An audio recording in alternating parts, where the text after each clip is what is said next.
nagsuntukan, nagtadyakan at naghampasan ng helmet at kahoy ang 5 rider sa Lipa, Batangas. Viral na ang nahulikam na rambulan sa gitna ng kalsada kung saan may mga nasira ring motorsiklo. Pinaimbestigahan na yan ng Transportation Department sa LTO para matukoy ang mga sangkot. Nakatutok si Dano Tingkungko.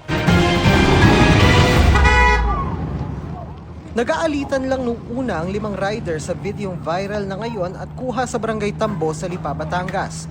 Pero maya-maya pa ay nagsapakan na ang 2 rider na napatawid ng kalsada. Sa isa pang kuha, makikita ang 2 naka-helmet na ang kumukuyog sa isang rider na nakahandusay sa aspalto. Nakatayo ang sinasapak at hinarap ang mga nanakit sa kanya na biglang tumakbo palayo. Sa sunod na cut ng video, kitang binato ng rider na nakaasulan 2 pang rider na tumakbo palayo.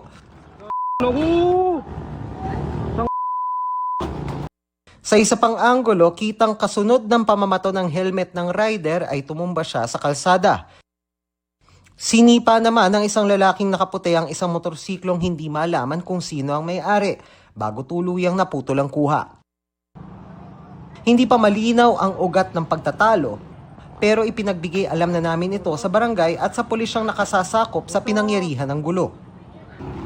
Nakita na rin ng Department of Transportation ng video at pinaiimbisigahan na sa LTO ang gulo. Pinatitrace na ang plate number at pagkakakilanlan ng mga rider na sangkot. Nakakalungkot na may mga ganitong klaseng tao pa rin na so violent. If they are driver's license holders, it appears na they are improper person to operate a motor vehicle.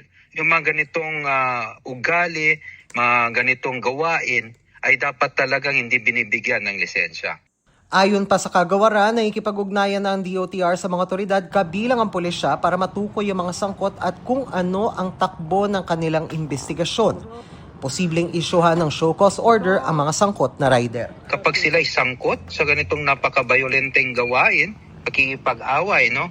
At sa mismong kalsada, ay sila po ay kanilang ipaliwanag kasi po ay lumalabas sila ay improper person to operate a motor vehicle.